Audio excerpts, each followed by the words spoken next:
This is I'm actually going to talk to camera on this. This is a treat. Done over 200 videos now, I think, somewhere on my YouTube channel. We can put the number here. And this is the first time I've done a podcast.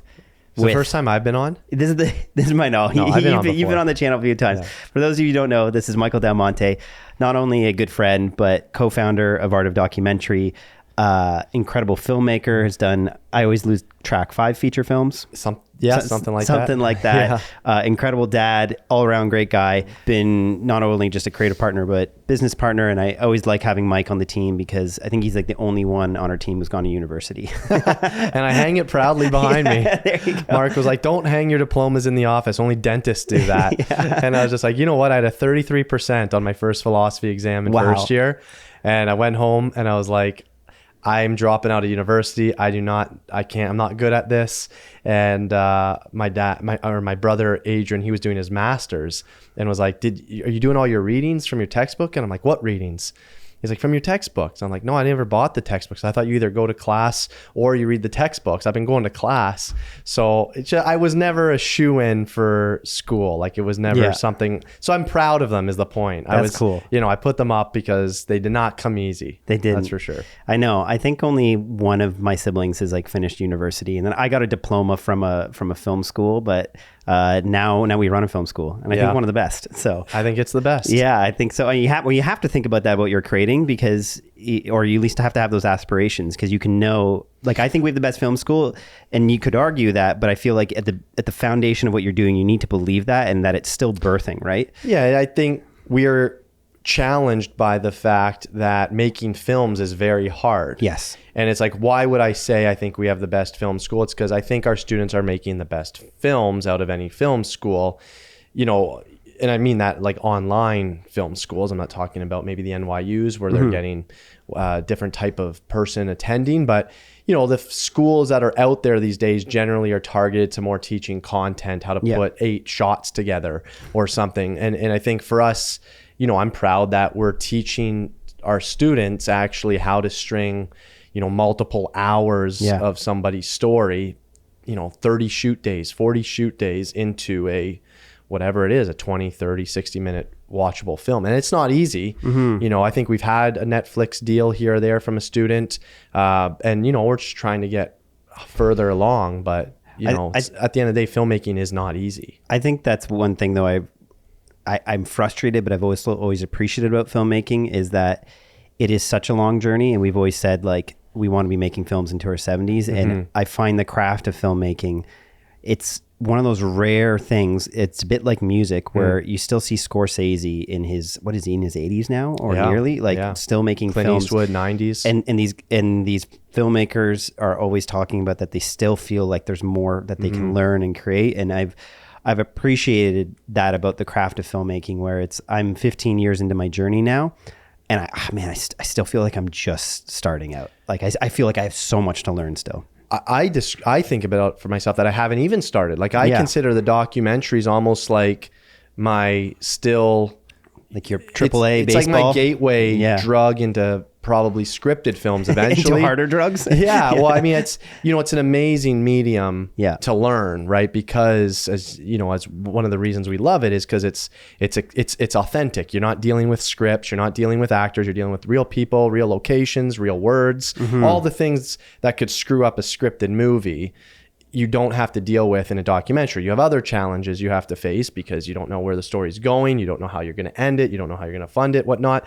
But it's an incredible way to find truth and authenticity in the world is documentaries. But that said, you're right. Like it's a lifelong venture. Like I think people often, one of the things that I struggle with when I'm teaching like our advanced course, our feedback hours or whatever, people are trying to figure out how do I get to pitch to these people? How do I get to do this? I'm like, listen, if you wanting to pitch to a network or to get, $500,000 for a documentary, that might be 5 years away. Just so you know. Yeah. I'm not saying you can't get there. I think you probably could get there. You've got a good skill set and seems like a lot of ambition, but do you have the patience? Yeah. Do you have the patience to actually... It's longevity, hey? I'm realizing so much with my career and even just like having run a YouTube channel and any of this, it's endurance. Like I think sometimes the people who are making perhaps the biggest films or the films that we look to or the talent that we aspire to, they're sometimes not necessarily the most talented people. They've had that stick-to-itiveness. They've had that staying power. And I think it's like, I always think of football. This is the metaphor I've used for my career is you see some of the best quarterbacks, they say staying in that pocket. It's that really dangerous area right behind the linebackers. It's where all the chaos is happening. And if they can sometimes just, you have to make a few little moves, but if they can wait long enough in that pocket, that's where you have the best view of the whole field. And that's where you're going to make that one pass. Where sometimes if they get scared, run off or throw it into the crowd, I kind of, from my career, when it seems like chaos and you see some stuff coming at you and I'm feeling like, oh, am I under equipped? I'm like, I think I just got to stay in the pocket. And it's that endurance that for me has unlocked opportunities where I know I'm not the best storyteller, but I know I have endurance. And so I feel like that's allowed me to have breakthrough in my career. But then I've also learned, like people like yourself, it's why I brought you into my life and why I feel like we've collaborated is there's times where I'm like, there's people around me I can learn so much more for. And it's about building a good team around you. Yeah, I'd say the patient, like your football analogy is, I like that. And, when I think about whether it's a sport or film, like the longevity aspect, one of the most important things you can do in life is surround yourself with the right people. Yeah. And I think film directors, the best directors in the world, know how to identify talent. It's huge. Like, if you look at, if we go to the scripted world, if it's a, look at Wes Anderson, same team on all the films. Yeah. And they form a shorthand in how they speak. Yeah. Directors can cast certain people that you're like, how did you know that person was going to work? And I think documentaries is similar where it's like, how did you know this story was going to lead somewhere? But beyond kind of identifying the story, I think your crew, like,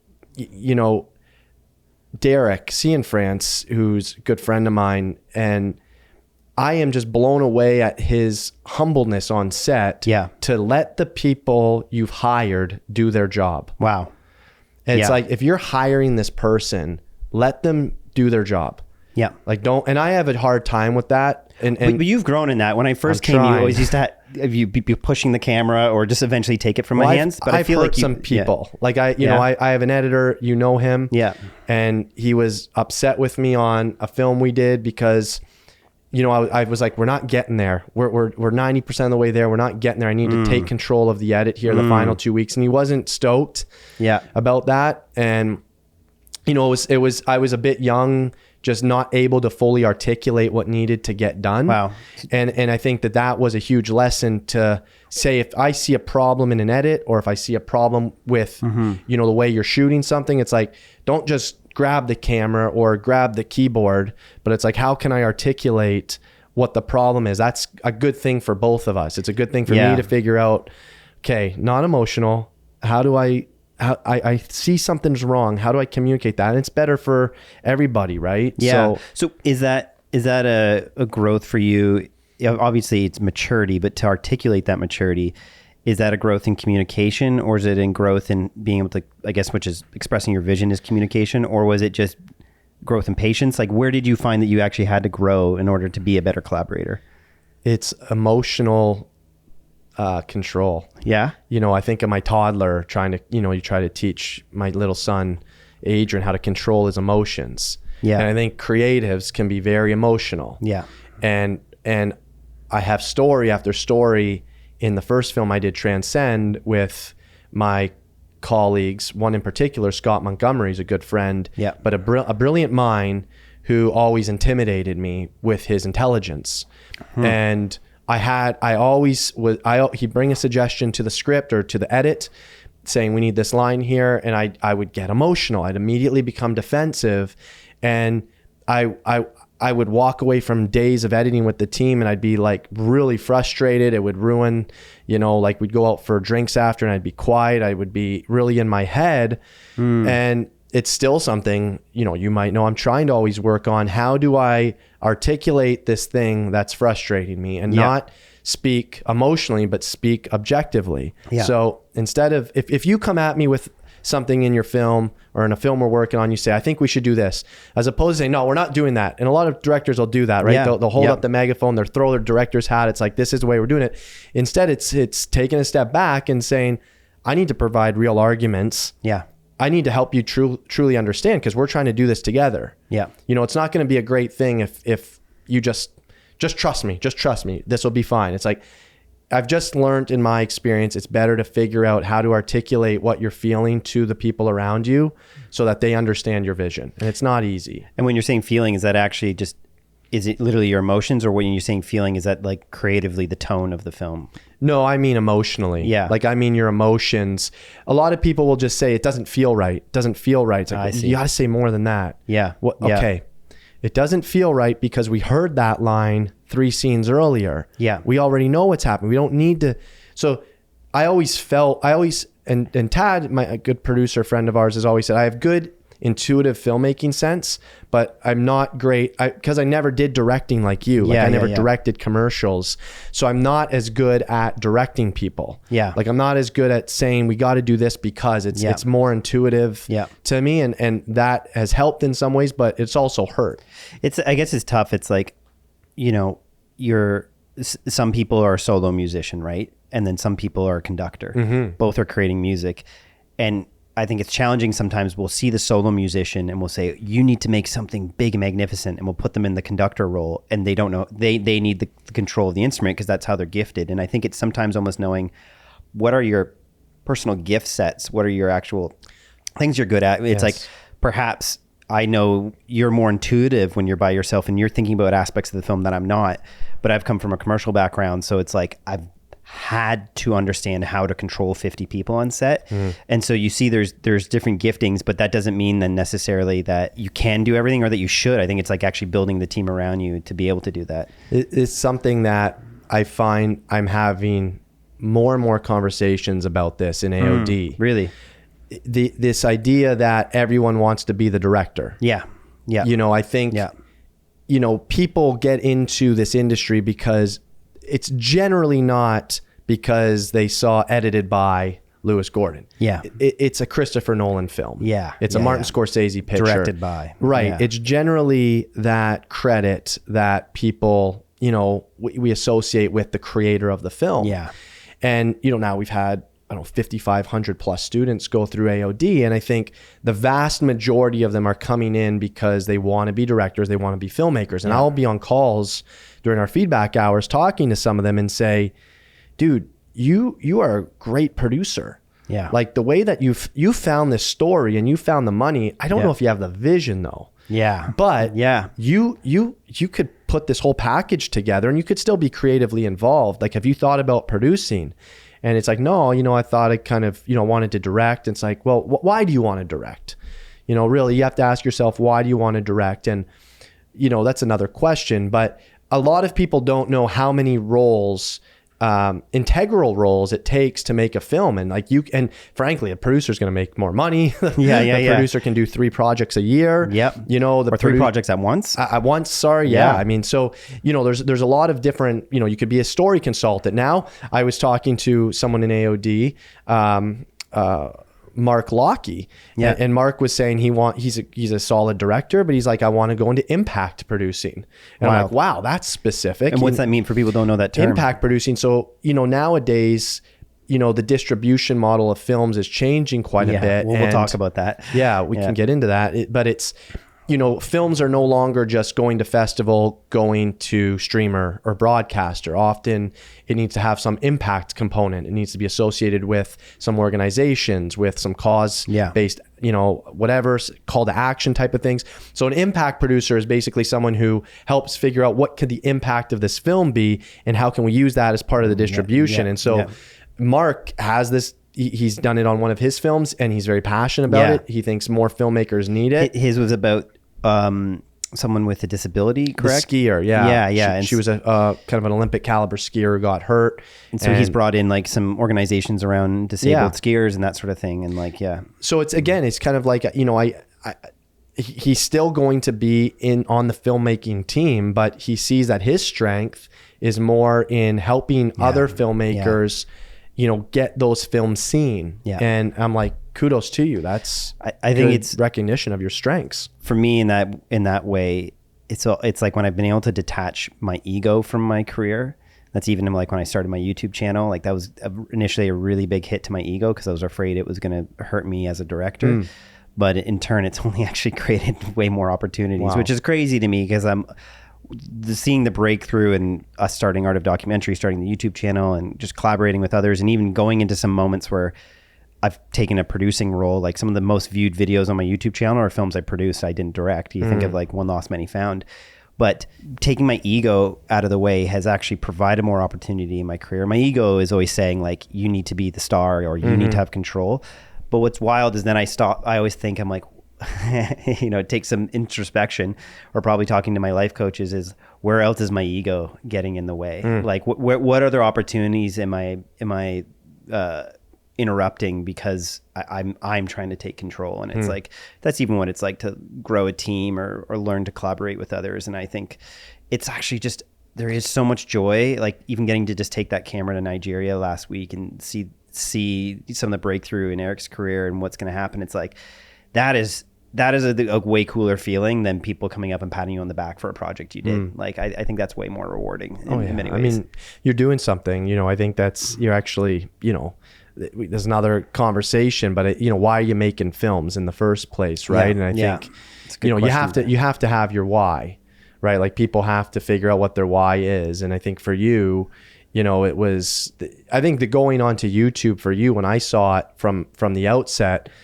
I saw it as a bit of a strange move because you were really successful commercial directing at the time, but I didn't think it was a failure. I thought there's some strategy here, you know.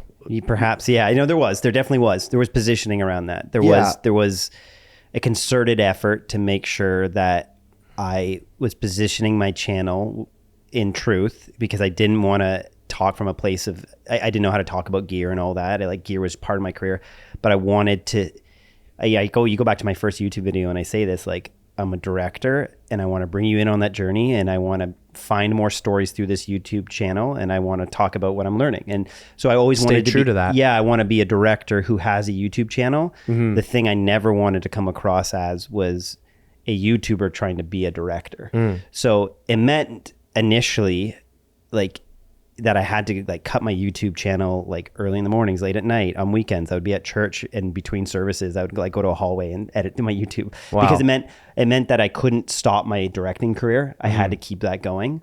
And eventually, you know, I could give up some jobs that were just to help pay rent because YouTube started making money.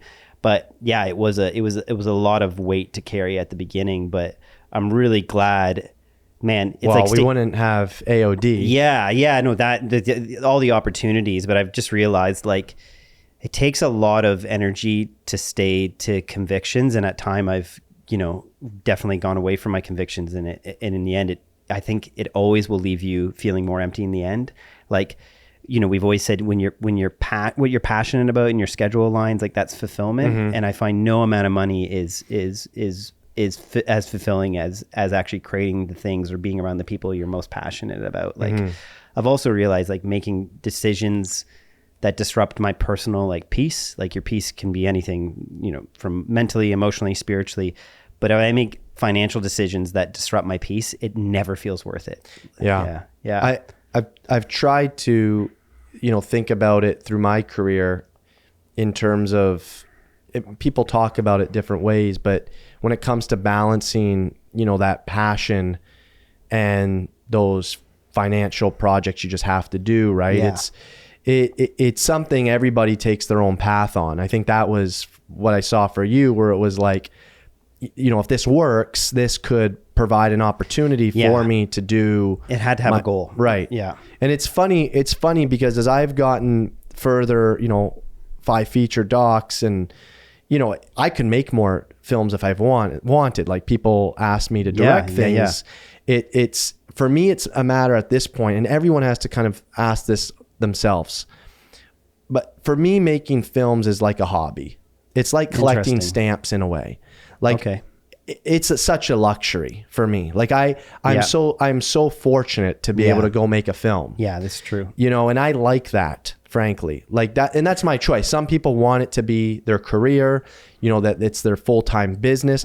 But for me, I find when I find I prefer to make my money elsewhere. You know, in the past, that's been retainers, commercial clients, whatnot. And I find when the films are able to just be something I can pour myself into in a different way, it takes on a whole new meaning for me. And I'm rewarded just by making the film. I don't need to win anything. I don't need to get it picked up by a streamer. Obviously you'd like to, because you want these things to be seen. That's why you make them.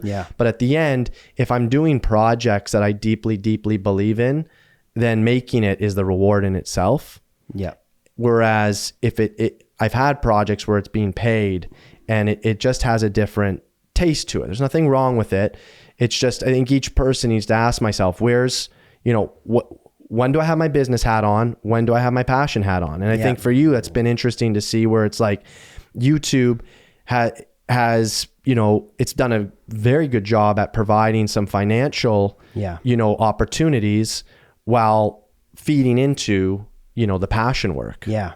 That's been it's one of the toughest things with the YouTube channel, because there's times where I just wish I could just only make the films.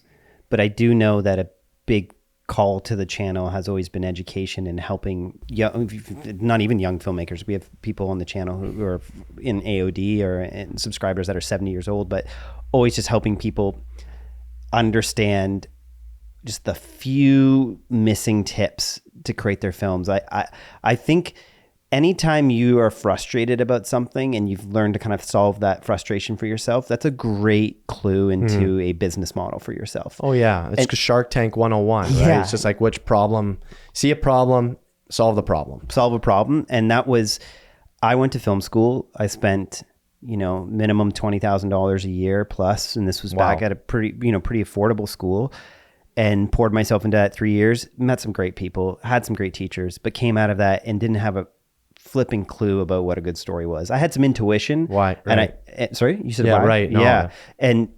But I came out of that, and then I had to kind of not flounder. I luckily had like some technical skill sets that allowed me to work on some cool jobs. And, you know, my first job out of film school, it's always funny. I always say my career was downhill after this, because it was teaching the Queen of England how to shoot 3D. It was like a 60-second thing that we did in front of the Canadian press when she came for her tour. So my career's been downhill since then. But I came out of film school, and for 3 years, I was like, man, I want to make these films, but I just still don't, there hasn't been this just like simple guide, you know. It's like, you'll see for golf, they'll talk about like trying to like push your like hips into the ground and explode them out. Like there's like a simple step process to hitting a drive. Now you still got to go out, and you see golfers work their whole career to perfect that, but there is like a rubric on the basic principles to hitting a good drive off the tee. And I was always frustrated, because I was like, no one has done this for filmmaking. Like storytelling is this friggin' elusive thing, and it's this almost like it's been, I don't know if it was intentionally, but it feels like it was like cordoned off, like no one, gatekeepers or something. Gatekeeper, or you would have to read a whole book, but Save the Cat, like that was like, they're great books, but it was still just so auteur and so elevated that I was like, man, just I need a couple steps, so I know I have a waypoint, I have a North Star when I'm trying to tell a story, but then I can go into the weeds. It always felt like people started you in the weeds, and then like, you know, there would be the story circle and all this stuff, and it was just felt so complex. So it was when I had to start simplifying that for myself, because all the books I read and all the people that taught me, just no one could articulate it simply. And once eventually I was able to build, like, just had a sticky note, and I was like, find the person, find their struggle, show the struggle, show the triumph or lack of. That was just like this simple way. I was like, I think that's a story.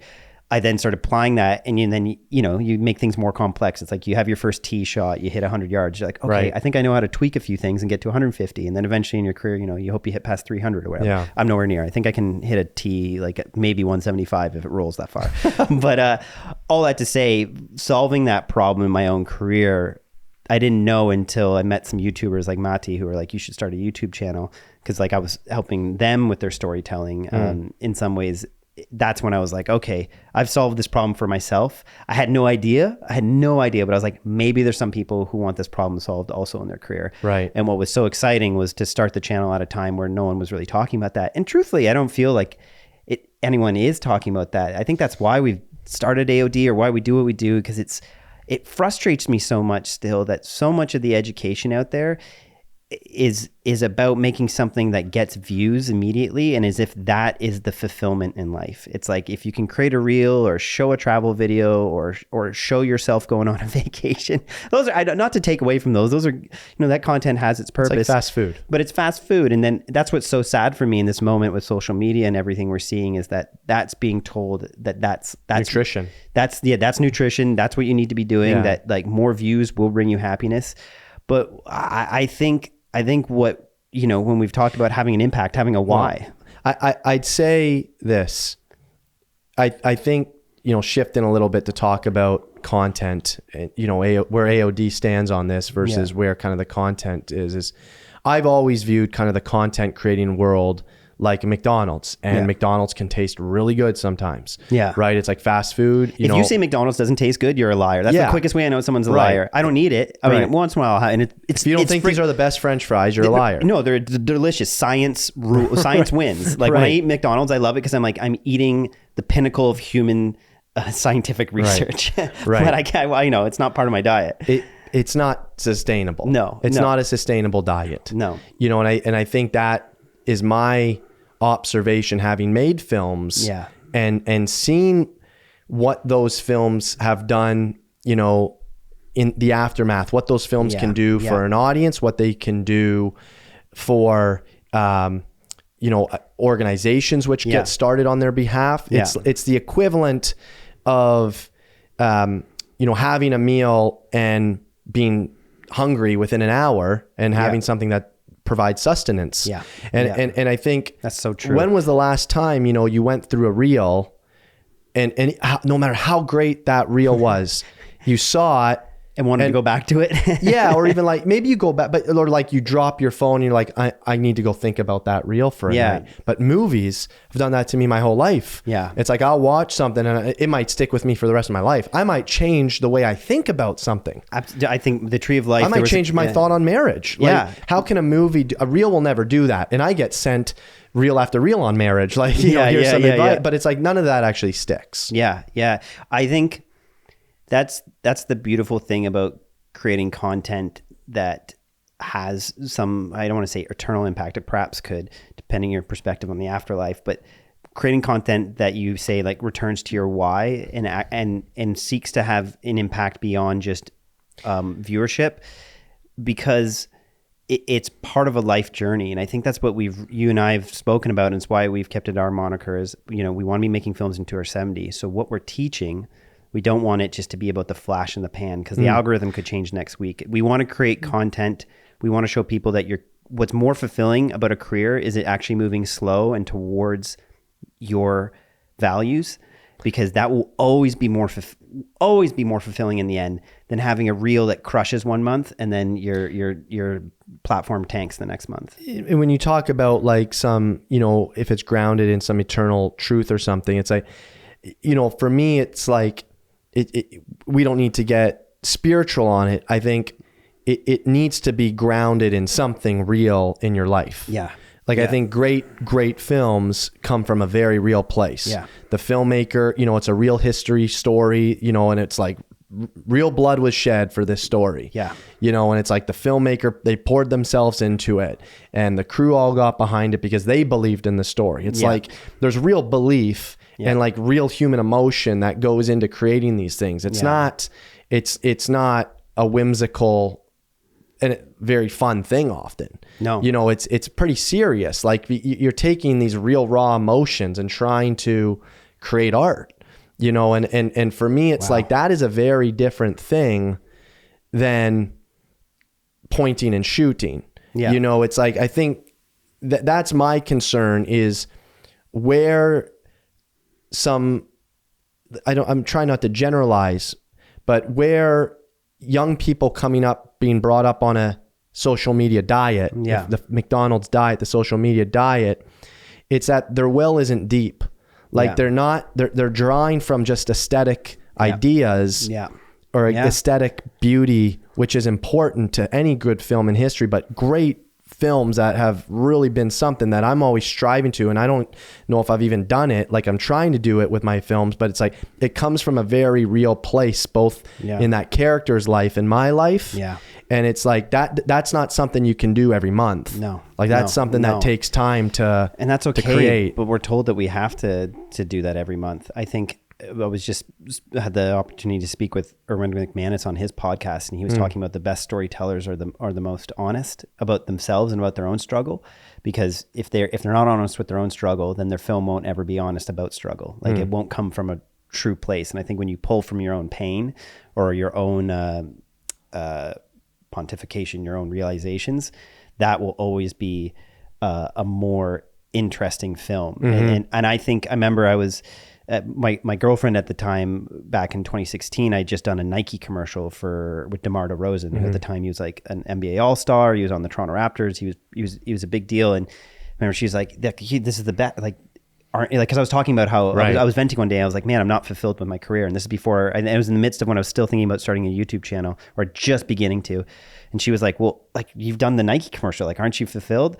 And I was like, "No." Like, I immediately, that came out of my mouth, and I was actually quite surprised, because had I told Mark, the younger filmmaker in film school, like, you're going to be doing Nike commercials with like NBA players, I would have been like, oh, that's it. But then there I am, I'm doing the thing. I'm living as a full-time director, living in Toronto. And I was like, but it was so unfulfilling. And I think it comes back to it not to take away, you need commercials. I believe in capitalism. Like, it's all part of the economics and the circle of an economy.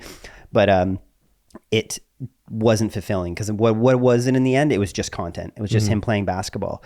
And I didn't know, and I'm glad that I followed that lack of satisfaction. I think lack of satisfaction is actually is not something to disparage. It's like a hunger. Yeah. It's probably telling you that you're, like you said, you're not eating the nutritious meal. So for me, I kept seeking that. And I still feel like, what I love is that you and I still feel like we're scratching the surface in our career. But I've found one of the coolest things ever in my career is getting emails like I got 2 weeks ago. I have my feature film, ASD BAND, the movie, about a group of autistic musicians, and getting an email from someone actually in the art of documentary community who watched the film, and they just said, "Hey, I had to pause the film to write you this email. I'm writing it. I can barely see my screen because I have tears in my eyes." They said, "I'm a dad of a child who has autism." And he's like, and there's this moment in your film where the family talks about the pain of not knowing if their kids are ever going to find love because they're not high functioning. And he was like, that's my pain. And he goes, that is what I'm experiencing. And he goes, thank you for, thank you for allowing these people to have that brave moment. And I can thank my real life and the pain that I went through. I had some really close friends who have a daughter that has like a severe disability, and she'll never talk. She'll never even make strong eye contact with them or say their name. And that pain is so deep for them, and getting to walk alongside them has been a privilege, because I see how much they love her, and seeing what they've gone through and seeing the love they have for their daughter, but also seeing like them having to wrestle with this disappointment. Maybe, I don't know. I know they don't use that word in their life. It's quite beautiful how they just celebrate her, but I know there's been things they've had to struggle and confront.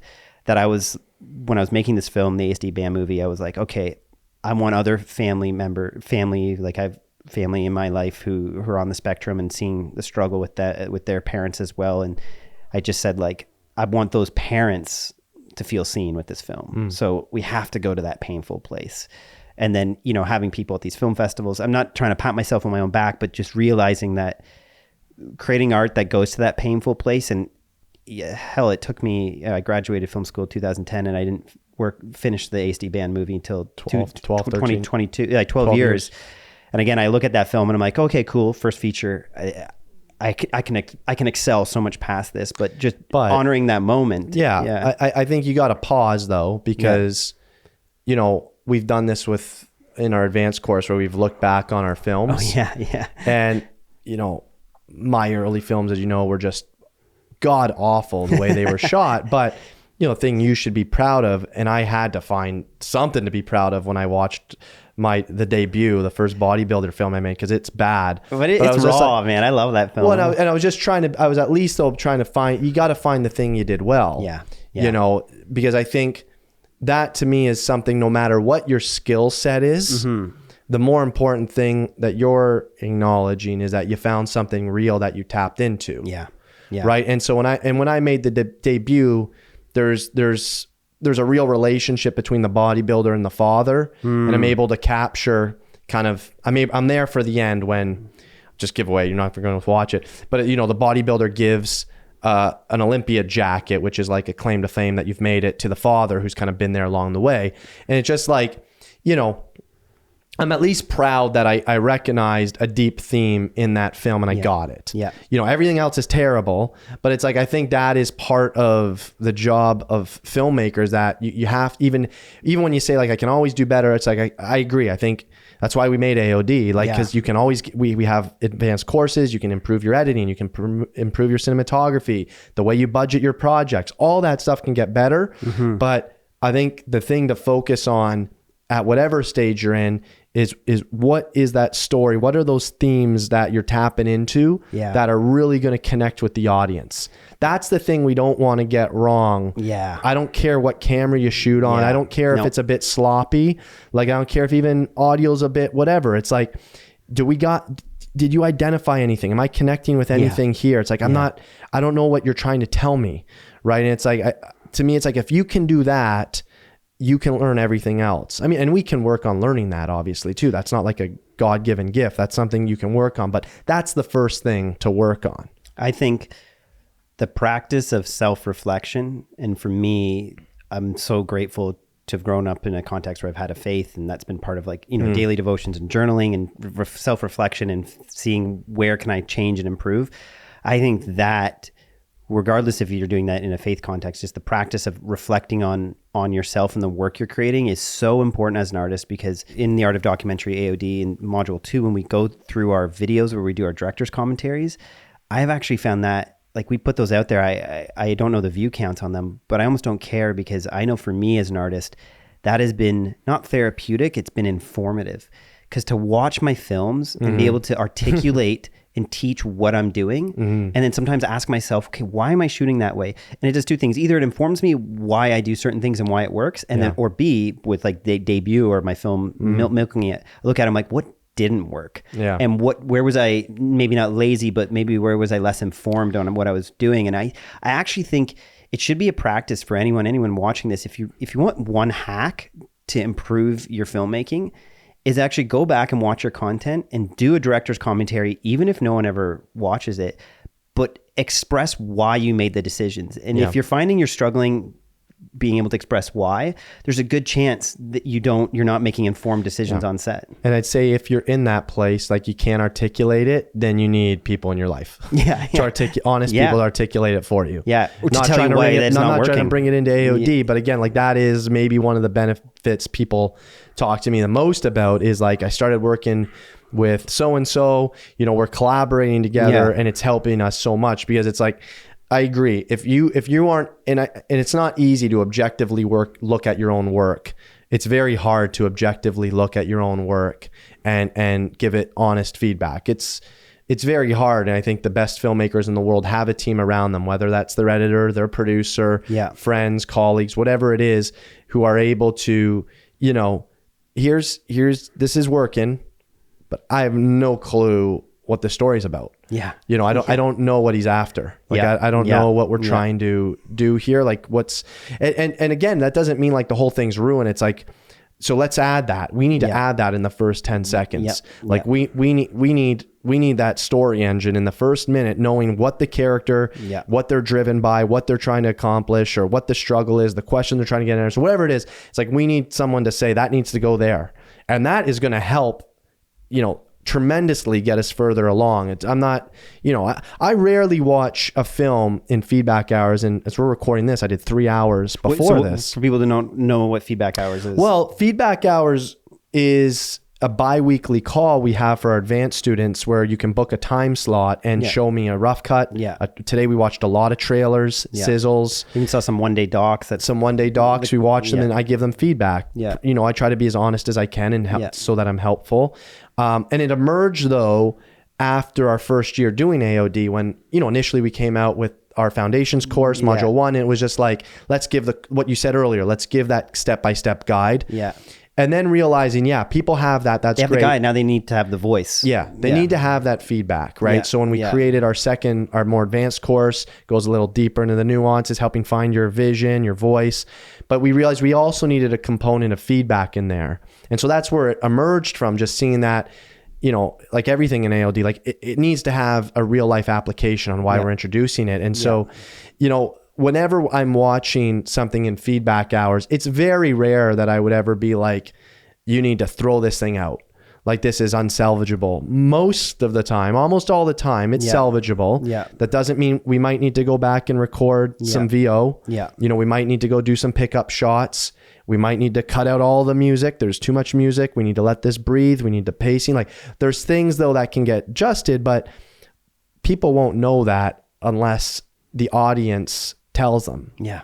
Yeah. And you need to show your stuff to an audience. And that's what, you know, feedback hours is a safe audience. I think though, having an audience, it's so important. It makes you so much more acutely aware of what's wrong with your film. I think the best thing that ever came from film school, and that's is kind of where we brought this whole like pressure in front of a live audience aspect. You know, when we first started AOD, we would do the pitching, you know, the pitching at the beginning of the calls. Yeah, where people, that was cool. It was like, you know, we have like 200 people on our monthly call, and which always frustrated me because it's like we have a community of thousands, and in a couple of weeks we'll have even more people joining, and I'm like, get on these calls. Like, there's so much breakthrough, so helpful. But we'd have like all these people on the call, and we'd do the pitch. Like, so in the first, you would have 60 seconds. We would time the elevator pitch. Yeah, the elevator pitch. And, what's your film about? But having that audience makes you actually have to realize like every second counts. Because in film school, we had this giant theater with a 60-foot screen and a Christie projector at a 2K at the time, which we're like, whoa, 2K, this is amazing.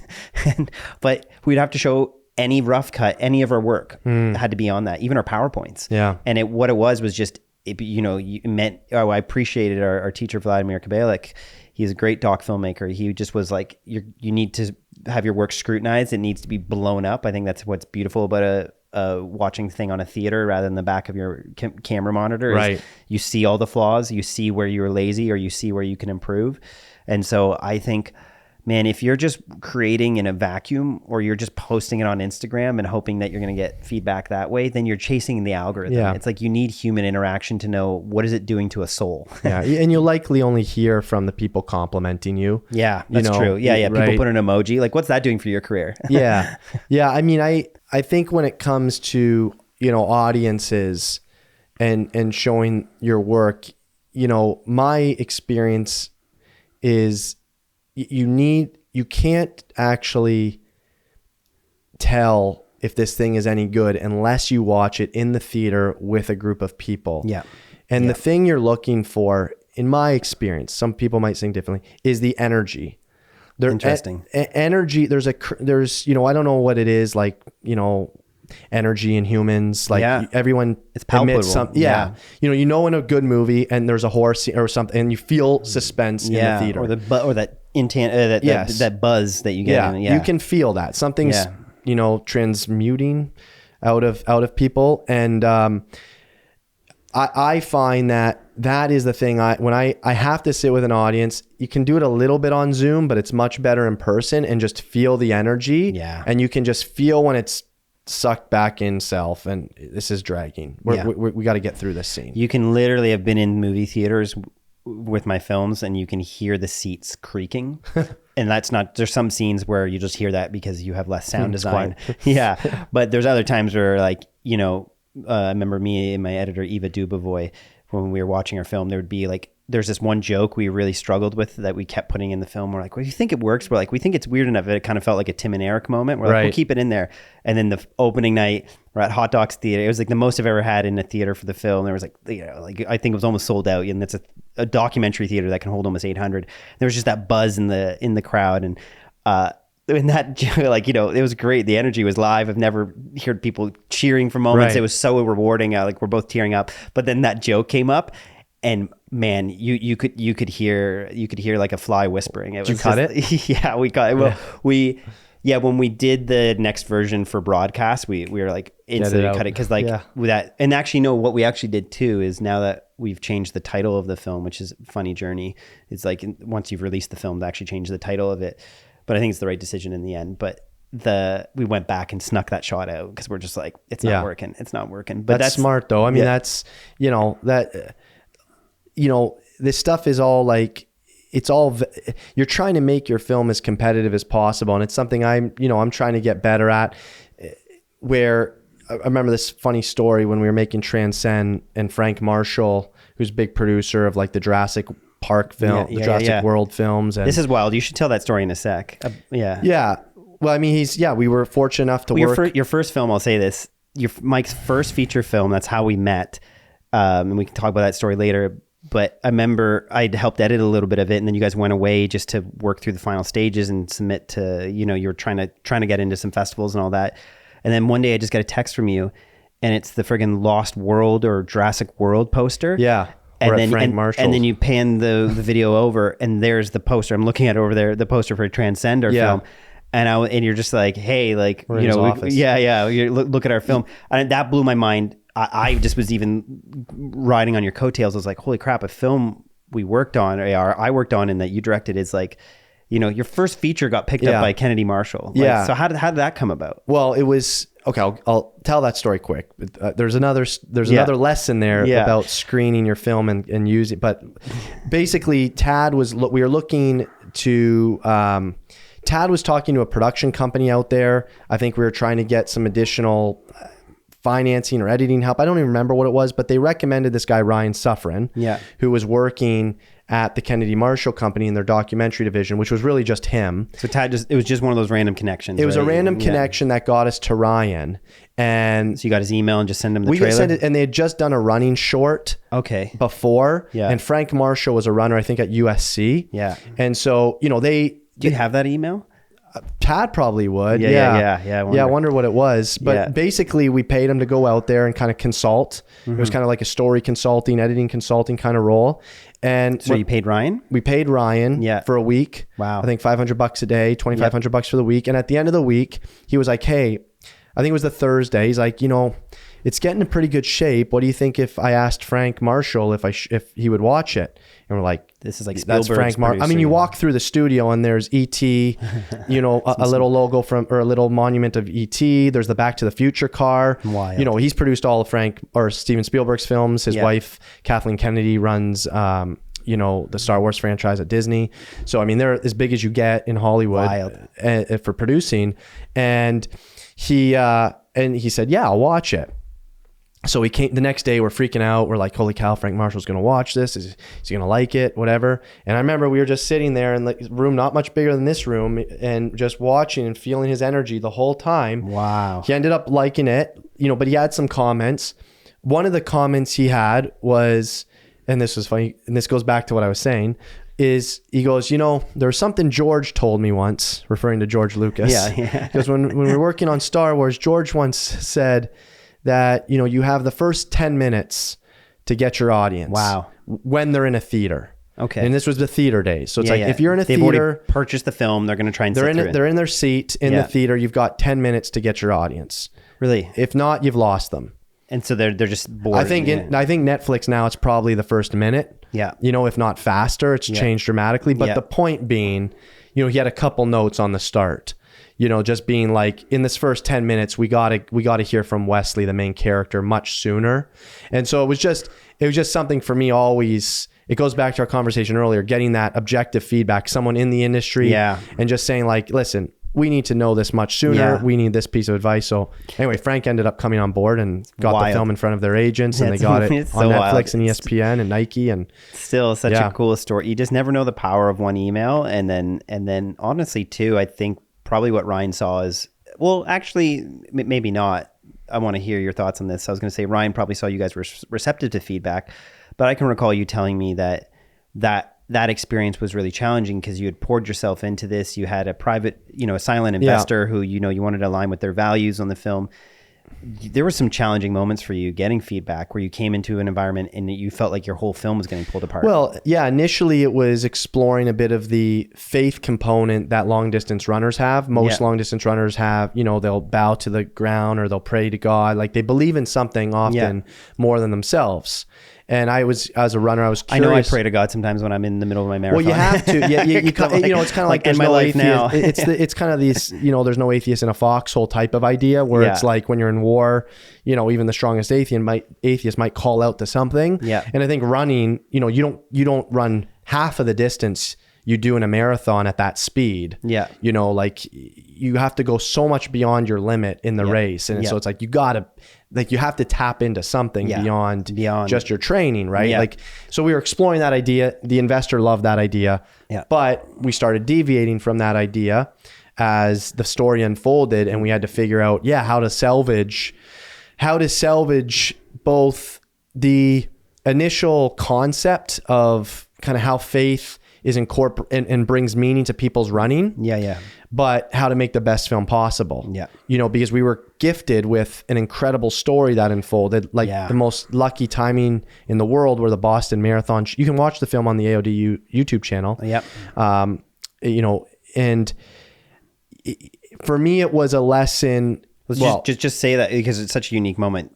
Boston Marathon winner he didn't have the record at the time. No, he kind of won as a fluke a little bit because it was a hot day. Yeah. And a bunch of the champions who went out hard died. And then he wins. But then that same year, he decides to go become... Yeah, he goes to Chicago in the fall. Yeah. He runs a spring marathon, Boston, goes to Chicago in the fall. And after the race, he has a disappointing race, says, I'm done. And I want to go run in politics now. And his wife is there, his agent is there, and he turns to Tad, who has the camera. Yeah. And he says, a secret, I'm done. Yeah. I'm finished. That's it. There came a point in that race where I knew this isn't mine anymore. Wow. And then he turns back to him and goes, it's not mine anymore. And goes back to his life. And we're like, holy shit, what did we just catch? Boston Marathon champion just retired. And he wanted to then take his money and go, you watch the movie, and then he goes run in politics in a really corrupt government. And then it's about him trying to find meaning in his running at a whole nother level. So in the end, it embodied those initial ideas we were trying to explore, but it took a very long detour. It was the country roads, not the highway to get there. And it took a lot of explaining to the investor to say, keep going with us. I think we're going to get there. We're coming back. I think this is going to work out, but doesn't always happen like that. I know, but still, it's a film that's had an incredible lifespan. I guess it comes back to what we're talking about. Like my last 10 seconds, this film, we finished in 2014 or 2013.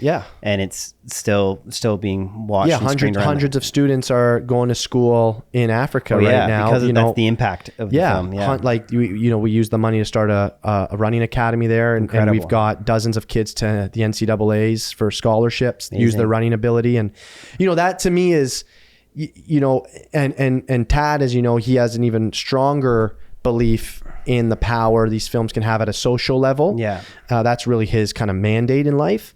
But for me, it's like when you've seen that, I think it's like when you've tasted real food, then you can't have a diet on McDonald's. And I think that's what I would encourage, content creators, anybody watching, is like, you should push yourself. Yeah. You should push yourself to do something more than 8 shots while you're in Bali. Yeah. I think you should go spend time with someone for a long period of time, be quiet and listen to them, see what they're trying to get after, see kind of how you resonate with them, explore that for a while. Mm-hmm. And I think you're going to find that when you tell that story, it's infinitely more fulfilling for everybody, and it can really do something. It can, who knows?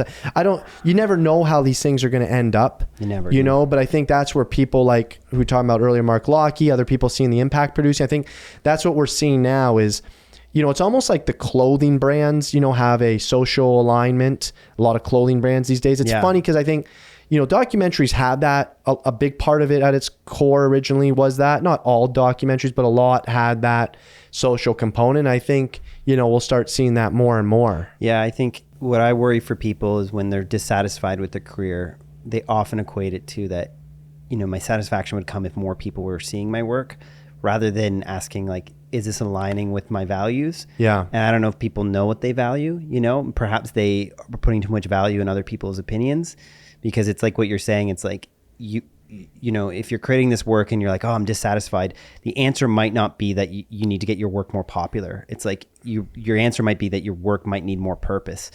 Well, I'm sure porn is very popular. It's like, you know, it's like I'm there's a not lot of sure. stuff, I think it is. right. Like, I mean, there's a lot of bad stuff that's popular. Yeah. So it's like, I agree with you. So that's not like, that shouldn't be the rubric for finding purpose in your career. I think it's like, that's why it's so important to have like your kind of life statement or your value statements journaled out. I guess, I mean, we talk about this so much. We're saying we talk about this in AOD because we try to pour our own values into AOD. But you really need to know your purpose statement, your voice, what you're seeking as an individual, because again, when your values and your schedule align, that is creative fulfillment, in my opinion. So when you can align those, then you will be enjoying the work more, regardless of how many people are seeing it. But I think if you don't know that, if you haven't taken the time, and I'm still wrestling with that, because there's times where I'll go make a project and I'll be like, did that, you know, like, but that's where I actually let that guide me. It's like, you know, even just making a short film like Trails of Dust, which was just a 2-day shoot, you know, and there was a brand behind it and all that sort of thing. But I find when I'm nervous that I'm going to make a film that might feel pointless perhaps, or just feel like content, I have to find something that I'm interested in it. And I really wanted to know with Braxton, this dirt bike rider, I was like, and then more so of a big life question. And this is why it's good to read philosophy and kind of be asking questions you don't know. As I was like, what is it about as a human? What is it about us that we have to return to the place of tragedy in order to feel some sort of completedness to that season? Like, you think about it, like a gravestone is actually kind of a traumatic place. It's like, it's the last place this person's body was in the air. It's like then buried. It's like, it's actually, but we find great, not gratification, but peace and solace. Like my mom always talks about when she's stressed, she goes to her mother's gravestone. And it's Braxton in this film, you know, he has his best friend, his cousin passes away on this hill, but he had to go back there, and he had to go actually jump his bike and do the same jump that killed his cousin. And I was just like, well, what is that? Like, why does he have to do that? Like, well, that is interesting to me. And so I think it's actually a great, like anytime you can find a story where someone is trying to complete something that they don't know the answer to, whether it's physical or metaphysical, is going to be a great film. And that was Wesley in Transcend, was he was asking like, can I go complete an election? Like, will that fulfill me? One question, I want to get into a bit of like the history, you know, for those who don't know, like, of course, you know, a big connection for Mike and I is that we both started Art of Documentary together, and we're really passionate about seeing filmmakers find community, find a better business model so they can keep working in films. Because right now the business model is really broken in the film industry, or at least that's what all the articles are saying. Yeah. But before we get into that, there's one question I actually wanted to ask you, because I don't know the answer. I know the films you like, but if someone were watching this right now, what's one film that you think they have to watch if they want to be a filmmaker? Or what has been the most informative documentary? If you want no, to be anything. I know you watch a lot of actually narrative films have informed your documentary work, which is what makes your work kind of unique. It's a hard question, because or what is the one? It doesn't have to be the film, but the film. Listen, if I'm trying to say like what is maybe the best film to get like a crash course to figure out how to make a documentary, it would probably be Hoop Dreams. Yeah, for me. That's not the film though. I on feedback hours just now, I think I probably recommended 24 films to different people, you know. Name some of them. Hakeem is working on an experimental skateboarding film. I told him he needed to watch Hale County this evening. Yeah. And probably Mind the Gap as well. Yeah. No, not so much, because that had more of a story arc. Okay. Like this one isn't, his film's not going to have a traditional story arc.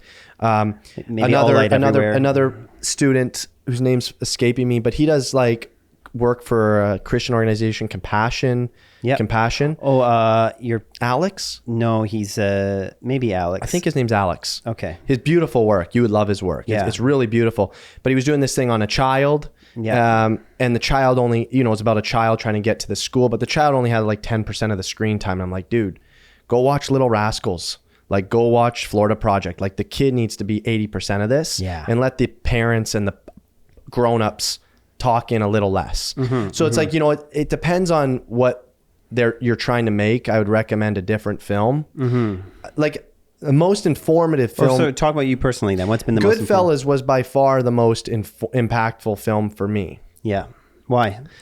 Well, because I listened to it before I watched it. because it was so vulgar and violent. My dad, you know, he was like a pastor growing up and wouldn't let us watch it for good reason. So I would listen to it at the top of the stairs. Oh, while he was watching it. While he was watching it. You're not allowed to watch this, but I'm going to go. I remember that movie for the music and the dialogue and the passion in the voice and the energy just in the words. Wow. You know, let alone, and then I watched it and it was like, wow, this match, like it was, you know, it brought a whole new level to it. But I think that film is maybe the film, if I'm on an airplane and it is on in the middle, or if I'm in a waiting room at a doctor, I can watch it. Like I can watch it at any point, anytime. Yeah. Yeah. You know, that's interesting. I think that almost informs how you've been able to be a writer, because you were seeing the film, but you were also, you were almost like reading it. You were hearing the dialogue, you were hearing the music. And I think that's what separates sometimes good from great directors, is the ones that can begin to visualize some of it, so that when they get to set, it's about actualization, not just discovery, which I think you have to have some discovery of what your story is on set. But I also think you've had to actualize, or at least have references. Otherwise, everything is good. Yeah. You know, everything is an opportunity, where I think you have to, we always talk about in Art of Documentary about having rules. Well, and so I just filmed a video for our advanced course about that, because we've been talking about that for 2 projects we're each working on. And, you know, trying to not just find references for aesthetic reasons, but structural reasons. Yeah. You know, and I think the thing that I loved about Goodfellas from a structural reason was why I said what I said, why I recommend that movie, is because I've never seen just how joy can become misery. Like how these guys are so happy and but they are like, I'm rooting for criminals who end up getting killed or put in jail at the end, but it's fun. Yeah. You know, it's like I think that paradox was very new to me when I heard it, where I'm like, I love these guys, but this is bad things they're doing. But then I'm glad they get what they get in the end. They deserve that. There was a sense of justice. So it messed up my head a lot. And I think I love that about movies, where it's like, you know, it'll really mess with you. Like it takes something you think you know, and then you're rooting for, you know, I tried to do that in Transformer. I wanted people to root for a transgender bodybuilder. Like a lot of people think this is a weird, like, I don't know about this world, but it was like, you kind of start loving Janae, because it's like, got 3 teenage boys. Like, tried to kind of mess with people's heads. That same with His Name Is Ray. It was like, you know, this guy's a heroin addict. He doesn't talk to his kids. Yeah. You know, he's left his whole family, but I kind of love this guy. Like, he's on this adventure. Yeah. Like, so I think those actually come from Goodfellas in a way, where it's you know, it's these characters that are, you know, not exactly who you might be, but you kind of root for them because they've got similarities to them. But, you know, it messes with you a bit. So the thing I was talking about, though, the structural references was, you know, I think that is something that everybody needs to do. Is, you know, we get these pitches all the time, and people send me their decks, and it's got these, here's the style, here's the aesthetic, it's going to be handheld, it's going to be this. But I'm like, can you give me some references on what the structure is going to be like? Is this a voiceover with archival?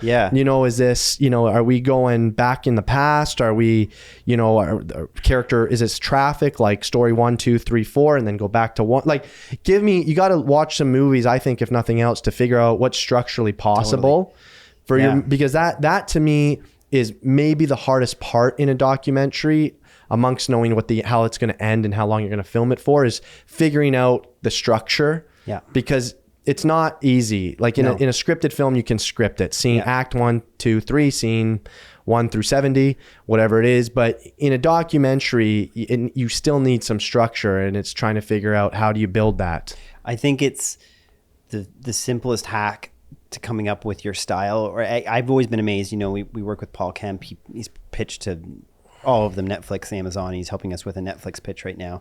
And it blows my mind still. Like, you're going all the way up to the biggest streamer in the world, and all they want to know, he says, like, have the title of the film, then have your 2 references. Say, this is, Raging Bull meets Bowling for Columbine.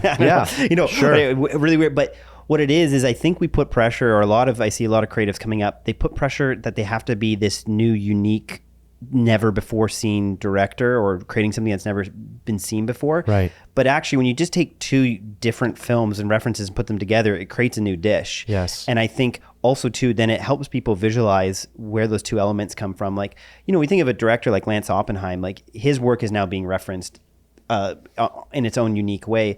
But when you pause and think about a bit of his films, it's like, well, it's a bit of like Errol Morris meets, I'm trying to think of maybe a bit of a Werner Herzog, like where he's almost like talking with, you know, you feel the interaction of the filmmaker, and then Errol Morris is just so interview heavy, and I look at Lance's films; they're beautifully composed.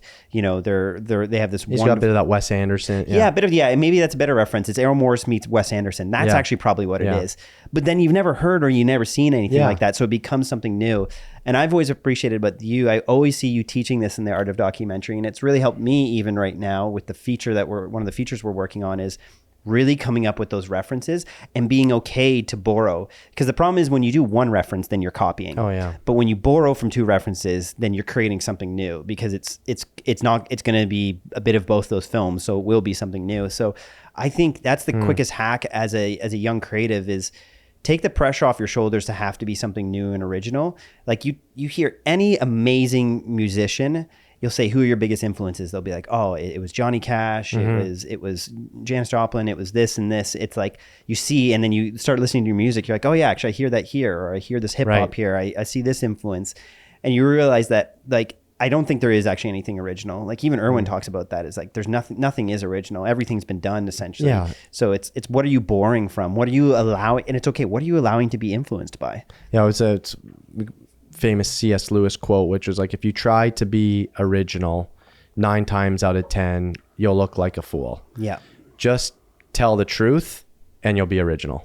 Man, I've been going back to reading C.S. Lewis. There's a book that they, I think the guys who, one of the presidents or something of the publishing company Zondervan, they took it's called The Road to Easter, and it's essentially a collection of all of C.S. Lewis' best things, and it's put together, and it's this really incredible like journey through his own evolution as a writer and theologian and just human being and Christian, but atheist to Christian. Atheist to Christian, which is great. You know, they actually, I think, have some of his journal entries when he was an atheist. And then a mediocre child's writer. That's what Tolkien, his best friend, would tell him. Yeah.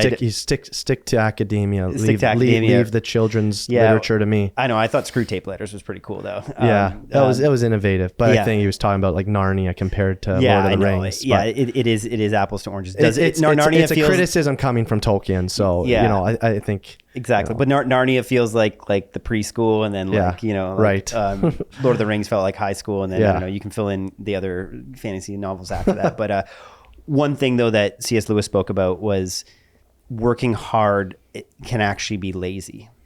And they unpack that. Yeah. And he unpacks it, and it's actually, you can see it's actually kind of true, where I've seen people in their life, like I have a person in my life who I know how smart they are. I know they're more smart at business than I am.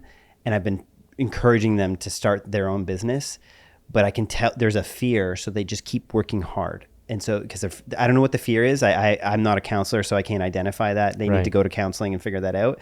But there's a fear of actually starting that business. And so all they've done is they've just keep working so ferociously hard, 12, 14-hour days. They're up at 3. They're going to bed at 3, finishing their work. They're up at 6.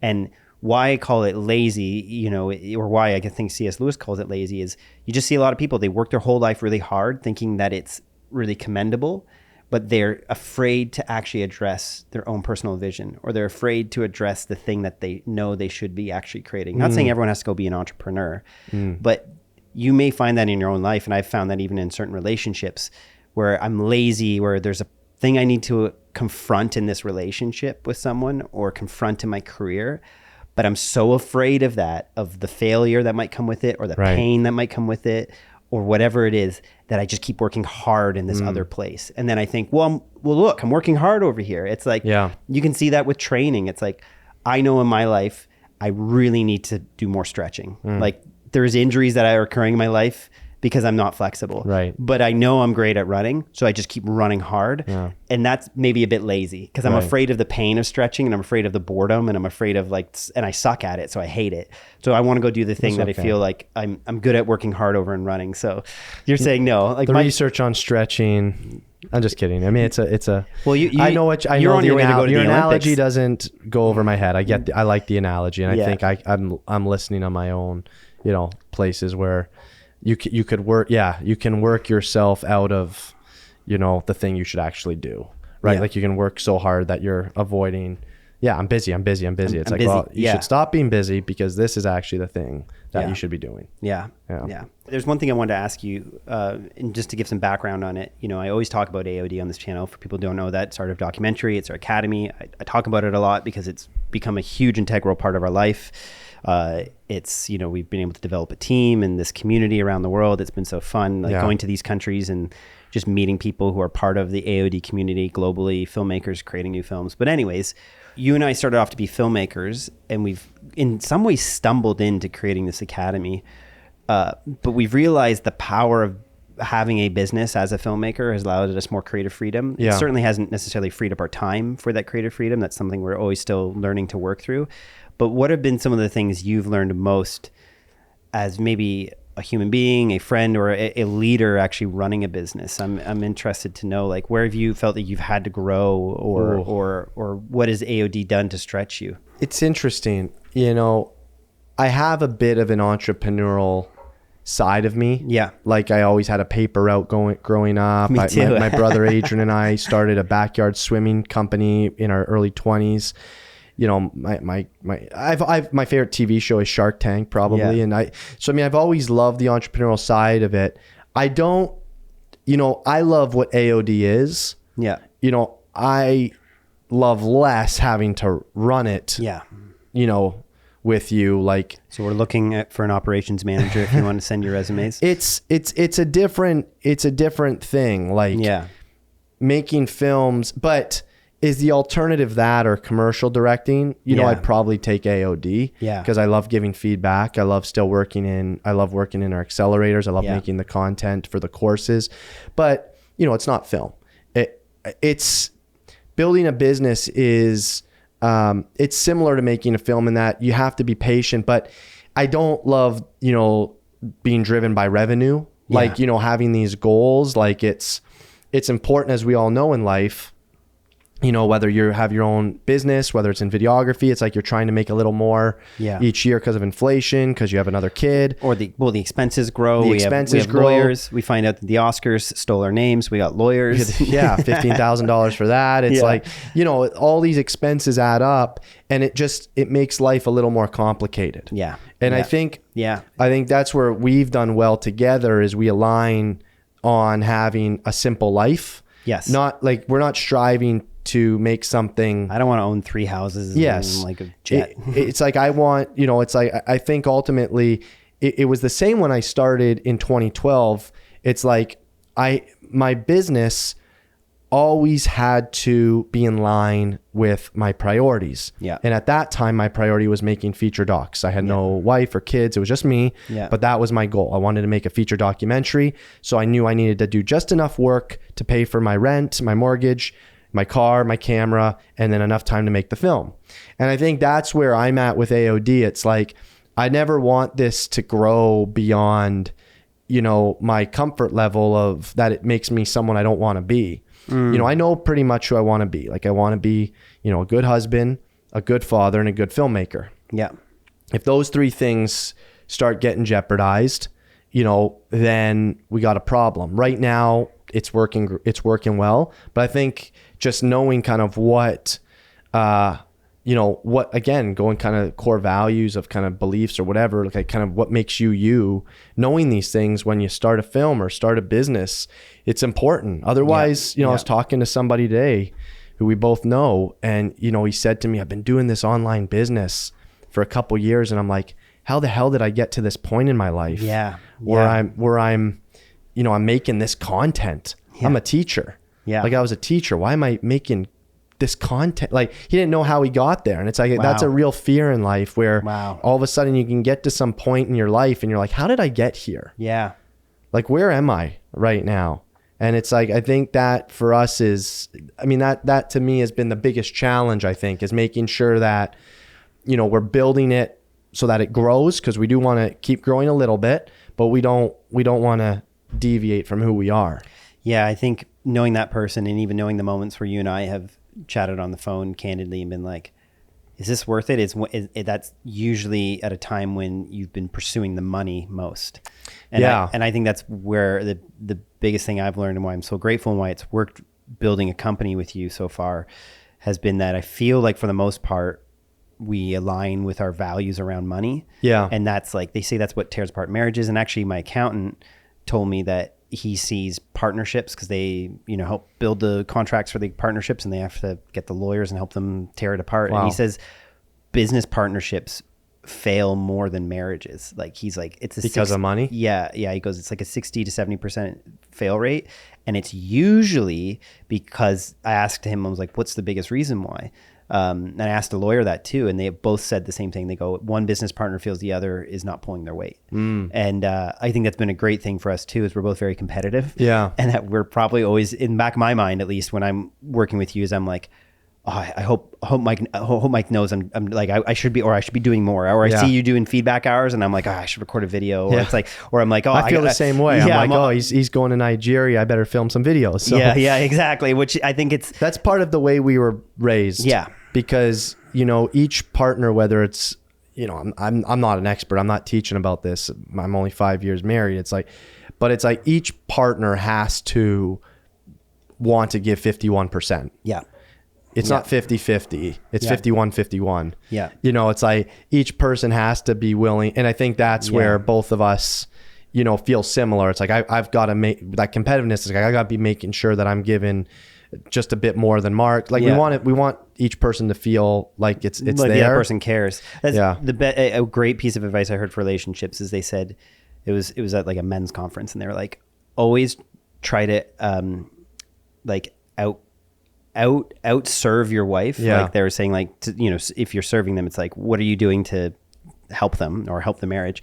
Try to outserve your wife, but never keep score. Yeah. And I almost feel like, I'm not calling you my wife, but I always feel in the business, it's like, I'm trying to like outperform you, not in a vindictive way, but being like, okay, I want to make sure I want Mike to know I'm keeping up, but then I don't keep score. I'm not, that's when it starts getting weird when you're like, well, you did this, I did this. Yes. It's like, it's more so like, I like that it's vague. Like I like that we don't keep track of our hours. It's like, you're doing this. Yeah, you're contributing. And it's like, and I love, but that's the motivation. I look at our online server and I cause I get the emails, I see you uploading videos and I'm just like, hell yeah. And then I'm like, okay, I got to get in some videos this week. It's like, it's great that way. Yeah.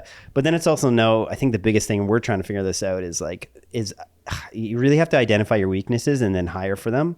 And I saw that one piece of advice this week and we'll see if it's true, but it was, I think it was Erwin who was saying this. I was on his arena group. He was saying, you got to hire the role before you can afford it, or else eventually you'll be at a place where like you actually like the business is hurting enough that you can't afford it, or and that's interesting. I'm trying to wrestle through if that's true, but I think as well for us, it's this course creation space gets pretty crowded, but for me, it's the same with my films. It's like deep down, I know what I'm doing and I'm proud of what I'm doing. Totally. And it's like, I can see people get into Sundance and I'm like, man, I haven't been in Sundance yet. Yeah. Or whatever. And it's just like, but it's like, I know what I've made. And I think you grow up a little bit and you have to start having some self-respect. Totally. And you have to like the person when you look in the mirror, you got to like that person and be okay with the decisions they're making. And I think when it comes to something like AOD and I see what other people are making, it's like,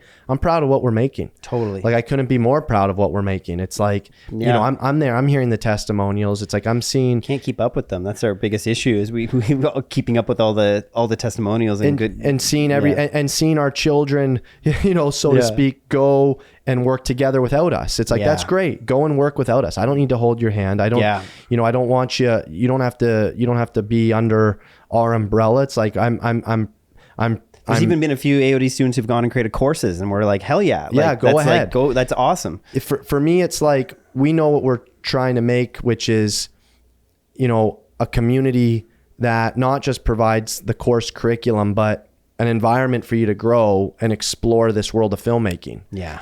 And it's like, it's simple. We're not trying to do much more than that. It's like, we're trying to give you good people to collaborate and work with. We're trying to give you feedback. We're trying to help provide funding now and help distribute films. It's like, we know the things we're trying to do. Yeah. And so it's like, we shouldn't We shouldn't, I just never feel, I guess, threatened or, you know, what's the word? Dismayed at what I might hear or see elsewhere. It's like, know what we're doing and know we're doing a good job. If we're not doing a good job, that's a different conversation. Yeah. You know, we just spent like $60,000 redoing our site. Yeah. You know, cause it's like, we could up our site. We could, you know, it's like our site needed some work. It kind of grew out of a single sales page, and we're adding, you know, tape and glue to it to make it stick together. And we wanted to we knew that was something that needed to be improved. So it's like, if you're not doing something well, go and figure out what that is, find the right people and improve it. Yeah. Right. But don't try to chase. I've seen like the most successful people I know personally in life, maybe the biggest reason they end up, you know, I don't want to use the word failing, but why things can break down is when you lose track of who you are and what you're doing. Yeah. Like that's something that I think really requires, why I think it's so great that we have a partnership. Yeah. Because we know there's no surprises. Like if I come out with a new idea, you're like, this isn't aligned with, and then we have to really wrestle with it. Be like, so what are you thinking when you talked about that? Yeah. Right. Cause it provides checks and balances. Yeah. I think having two people. Yeah. Whereas I think sometimes if you don't have that, I might look at somebody else and start following them. And that's what I'm saying. Eventually it's like, I'm off in left field with this guy. I'm like, whoa, I'm supposed to be over here. Yeah. And so, you know, two are better than one. They are. Oh, they are. Yeah. Two are always better than one. I know sometimes I have to call you just to hear myself say the idea, and without you even saying something, I'll be like, yeah, no, that's not right. Yeah. You know, I just need to it's weird. Again, that the power of the audience, I think that's the power of, I saw my career exponentially. I'm always telling this story about how much it accelerated in my documentary way when I got around you and Tad and we started working together, on Transcend. And I was like, man, there's power in community. I've experienced this in my faith. When I get into small groups or in a community, I'm like, that grows. I'm compelled and motivated by seeing other people live in ways that I aspire. And then it was getting around you and Tad. And I was like, you inspired me huge back then, because I came in with this arrogance. I was like, well, I've been to film school and I've been in the industry for 4 years, and, you know, the Queen has been taught by me, you know, whatever. But here you are, this guy who was on his way to the Olympics, got injured, picked up a camera, started making film, and you just went and you're like, I'm going to make a feature film. And I almost being like, no. Right. Like, but I was like, there was no way there was no stopping you.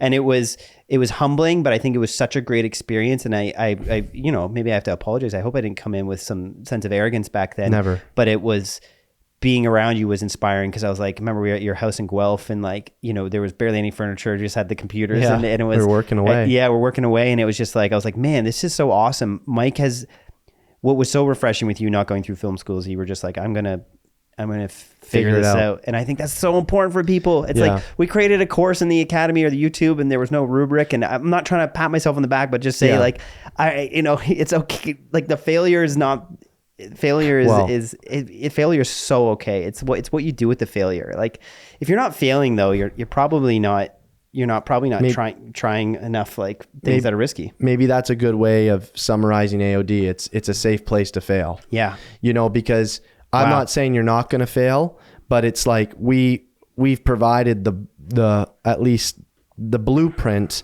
to take 3 to 5 years off your career in terms of learning the skills. Totally. But you still have to fail. And that's why we do the doc competition. That's why we have feedback hours. Yeah. You got to show me stuff. You know, and we got to be humbled. Like you got to miss the ball, right? Yeah. The practice swings, the practice reps, whatever analogy you want to use. But it's like, you got to cook those meals before you get that masterpiece or whatever it is. You know, I think it's like, you need an environment. If you can have an environment where you can be ambitious, go make something wild, bring it back, tighten it up, go do it again. That's kind of what I needed. Totally. I had a few people who helped that, but I think ultimately that's what AOD is. Yeah. It's not the courses, like, you know, the information that, you know, we've accumulated with our instructors, with ourselves. That's all kind of, that's a pillar. It's a pillar. It's necessary, but there's the other necessity is you have to implement it. Yeah. And you need to get that, you need to have that whatever you want to call it, that home where it's like, I think of my son, and, you know, I'm reading this book called safe house. Okay. You know, for a kid, you want to make a safe house where they feel like they can fail. Yeah. They feel like they can talk, they can share their personality. Yeah. They don't feel like they're walking on a tightrope. Like the parents aren't, they're not depending on the parents' emotional stability. Like they, you know, and it's like, that's what I love for AOD, is make it a safe house for you guys to come and, you know, explore this crazy art form. What a journey. We could talk about it all day, but what a journey we still have ahead. Who knows where, I mean, who knows where AOD will go. I think what's so cool is it is a community. It is a group of filmmakers. So I feel like the community is what's kept making AOD what it is. Like we started it, 450 people joined the first. I was wanting 50 to join, 450 joined, and then the next launch. So we shut the doors. We're like, this is gonna be a customer service nightmare. Everyone's gonna be, but people were actually, it was a pretty cool community. I was afraid of, like, you know, truthfully, I was like, is there gonna be a bunch of weirdos? Like, but it was like, no, amazing. It was me. It was the real humans passionate about documentary. And when we reopened the doors and like another 400 or 500 people joined, that's when we were like, okay. You called me up, you go, I think we have a business here. And I was like, yeah, I think there's like this community that we need to work with. And so that's when we actually created the Facebook community. And then it's been wild just seeing everyone. Is that when we launched the second course? We decided. No, that summer. Yeah, that's when you called up. You're like, let's do an advanced course. Yeah, let's do an advanced course. And I remember us working on that. And that was. Yeah, I think that if there's anything, you know, that's been similar in every area of my life, whether it's, you know, my running career, my early days in filmmaking, or now business in AOD, it's, you know, take your time to grow. Yeah. Like I always, you know, trying to get to the Olympics, it's like, I didn't get there, you know, and just to get to an international level took a lot longer than I thought. Wow. Getting to the HotDocs level or whatever the Netflix is, it took, well, Netflix got lucky, but it took longer than I thought. I think with AOD, your first film was Netflix. That was a bad one. But no, I think with AOD, it's like we've not tried to speed things up. We've grown with our people. Yeah. And it's like we introduced module 2, the advanced course, when people asked for it. We introduced a business course when people asked for it. We introduced funding when people asked for it. It's just like, you know, add these extensions on your home when you have more children. You know, it's like, don't do the renovation before. The things we always say is crawl, walk, run. Like, so we don't need to be running in certain areas tomorrow. We should crawl first. Because the adage, which I've realized in so many areas of my life, is speed kills. Yeah. Like, you know, as you improve your car, like the more expensive a car you buy, the less it shakes at higher speeds. Or at least I found in my own life when I've had my Ford Focus, it would shake at 110 kilometers per hour. Yeah, a good car doesn't. No, a good car. And so it's like, you know, you kind of have to keep adding on to that. But what I'm saying is when the car is shaking, when speed, it's like when you see the check engine lights coming on in your own life, which is like, for me, my business coach has always said, like, when I'm stressed in certain areas, he goes, that's just a check engine light. That just means you're stressing some part of your proverbial vehicle, your life, in a way that it can't handle, or that you need to go work on it. And so that's where it's like, I found if like my, if I'm not talking to my family, or if I feel like my daily journaling has fallen apart, I'm like, okay, I'm moving at a speed right now that is too fast for me to handle. And that's okay. You have moments where you have to drive fast. You have to get around on the highway. You know, Landon, when we drove here, I drove like a maniac. Actually had a guy like waving his hand out the car window telling me to slow down. Yeah, but you check it. You know, you check the speed, you feel what it's like, and then you can bring it back. Yeah. You know, I think that's always, we've tried things in AOD where it's like, we've had lots of little failures. Yeah, it hasn't quite worked. We don't need to keep pursuing this. It's like, and so I think it's anything you're launching, if it's that film, this is why we do the one day doc competition, or if it's that business, the best advice I heard, it was at a conference. It might've been one of the guys who started Twitter. I forget who it was. But he said, if you're not a little bit embarrassed of your website when you launch your company, he's like, you've waited too long. Yeah. And I don't think it just has to pertain specifically to your website, but the project you're creating, your films, absolutely. Your films, if you're not a little bit embarrassed for your first time doing this. Your first couple. Yeah. I mean, you've waited too long. It's like, just get it out there. I think that's what we always say is like, you're not a filmmaker till you make a film. It's fire, ready, aim. Fire, ready, aim. Yeah. That's why I love the one day doc competition that we do in AOD. You know, you have to shoot your film in 24 hours. Then you get the opportunity to go back for 2 hours if you missed any scenes, because that's just part of filmmaking is pickup shoots. But then, you know, depending when you do that in the length of the competition, you might, if you do it right at the beginning of the competition, then you have a month to edit. Some people shoot their film with a week to go, but it's such a tight timeline that every time we do it, we keep seeing more and more films being made, not only because our community is growing, but people are finally getting over that fear and they're just hitting export. Yeah. And it's so cool, man. I can think of people like Flavian from their first film to now them winning the competition. It's like, he just, every competition, he would make another one. He would make another one and he would hit export. And I think that is so important. Export, upload, like getting your work out there. Yeah. That you're not a filmmaker till you make a film. That's what one of my mentors told me in film school. And that's been so helpful. So I don't know, whatever that business is that people are working on, or the film, or even just the relationship, it's like you have to execute on it. You have to make it happen in order for you to gain that experience. Experience is the best teacher. This was fun. First podcast. Thank you if you made it this far. I always say you're part of the 10%ers if you've made it this far. I feel like with the length of this podcast, you might be part of the 1%ers. Maybe you're the 1%. Maybe you own Wall Street. But of course, one of the ways that Mike and I are able to do this and create this content and able to even just create our films and give you feedback from your work is through Art of Documentary. It's not only the business we run, but it's the community. And I usually am the one pitching it on this channel, but this is great. I have a special guest, Michael Del Monte, co-founder of AOD. What is AOD? Art of Documentary is the world's I mean, like I said earlier, I think it's a safe place for you to grow as a filmmaker, not just get the actual, teaching information you need across all the different facets of cinematography, editing, producing, whatnot. But when we use the word community, I think it can be used lightly these days. In AOD, people are meeting up on a daily basis with each other. It's a place where they can show each other their work, really put hard questions out there beyond, a lot of gear questions, but also the hard questions they're facing, and work together. So for me, it's a place where you can not just learn, but collaborate. And hopefully, we're trying to start now funding films and figure out a way to help get your films out there to even bigger audiences, which is where we're going with it now. Yeah. AOD is a lifelong journey. When you buy your course, you have lifetime access to the Facebook group. And it's 5 courses right now. That's what we have. And in each course, there's almost about 70 videos on average. So not only are you getting access to that knowledge, but like you said, you have the Facebook group. There's our monthly calls. And what's a really cool thing is we believe in the power of community. We believe in the power of humans being in the same room, sharing the same vision or not. That's all good. But what we do is if you can meet up with 3 or more AOD filmmakers in your city, in your town, we pay for your drinks. We send you a PayPal. You just take a picture of the receipt for us and a picture of you guys there together, or you girls, whoever you are. And we believe in you getting together. And so we put our money where our mouth is when we say community. Because like you said, community is overused. People throw that around. I think it can be a dangerous word. It can be a manipulative word.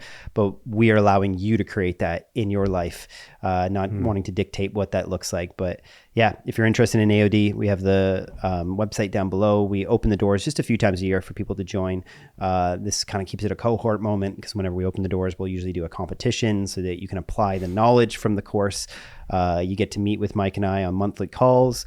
We're there. We're in the Facebook group, and what's so cool too is it's not just our knowledge, because that would be terrible if you're part of a community that just came from 2 people's knowledge. There's thousands of filmmakers from around the world constantly contributing. I actually pop into our chat in our Facebook group. We have specific chats. I've been popping in more recently on the gear chat, because that I'm learning so much from I run this YouTube channel. People are always asking me gear questions, and I'm like, I don't know. Go to AOD. So I go to the AOD gear chat, and they're the most dialed in nerds in that group. That's amazing. Yeah. And so it's actually a great place. And I've actually been asking some questions in there too. That's awesome. Yeah. That's there's kind of any question you need answered, funding, you'll get it. You'll find it there in AOD. So thanks for watching this.